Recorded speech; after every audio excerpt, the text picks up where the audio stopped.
The darkness was absolute, but the ride was anything but smooth. I was thrown against the metal walls with every turn, my body a tapestry of bruises. The nausea was back, violent and overwhelming. I tried to focus on the vibration of the engine, anchoring myself to reality. I am Martin Russo. I am alive. I am not meat. I thought about Thiva. It was strange. In the middle of this nightmare, she was the only thing that felt real. I remembered the first time I made her laugh, a chirping, whistling sound that made her whole body vibrate. I had told her a stupid joke about a chicken crossing the road. She hadn't understood the context of a chicken, but she had understood the absurdity. I realized then in the pitch black that I loved her, not as a friend, not as a host. I loved her with a fierce, terrifying intensity that defied biology and logic, and I was going to die without ever telling her. Suddenly the van swerved violently, brakes screeched, a horrible metal-on-metal tearing sound. I was flung airborne, slamming into the ceiling before crashing down onto the floor. The van was spinning. I could feel the centrifugal force pinning me down. Then, impact. The world shattered. The sound of crumpling metal was deafening. I was tossed like a rag doll, my head striking something hard. Sparks showered in the darkness, illuminating brief, terrifying glimpses of the interior twisting inward. The van rolled, once, twice. It came to a rest upside down. Silence followed, heavy and suffocating. Then a hiss, the smell of fuel. I groaned, trying to move. My left arm screamed in protest, broken or dislocated. I was hanging partially suspended by the collar, which had snagged on a piece of wreckage. "Help!" I croaked. Outside I heard shouting, screams, the distinct two-part sound of a flamethrower discharging, a chug, then a hiss. It was followed by a roar that wasn't mechanical.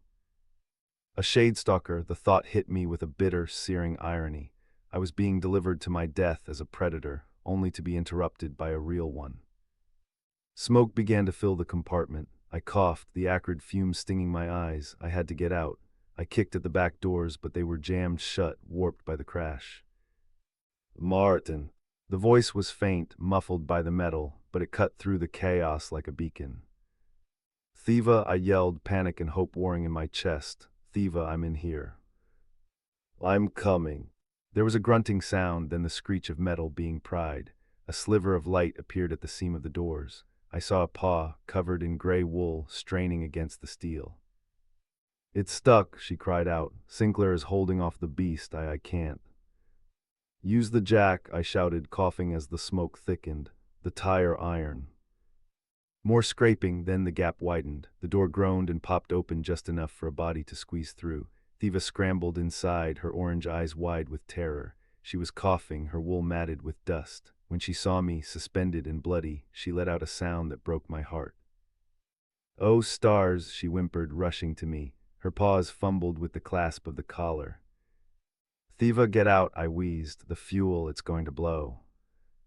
"Not without you," she snarled. It was a predator's sound. She found the release mechanism. With a click, the pressure on my neck vanished. I slumped to the floor, gasping. She grabbed my good arm, hauling me up with surprising strength. "Move, Martin, move." We scrambled toward the gap in the doors. The heat was intensifying beneath us. We tumbled out of the wreckage onto the wet grass of the roadside. Rain had started to fall, a cold drizzle that hissed against the burning undercarriage of the van. "Get down," Sinclair's voice rang out. I looked up to see the lawyer standing 20 yards away, holding a flare gun. A massive, shadowed creature recoiled from the bright red light, screeching into the night before bounding away into the tree line. Then, the van exploded. Want to keep the flame ignited without having to wait for the next part? You can find the full, tantalizing tale on our main page. See the link in the description.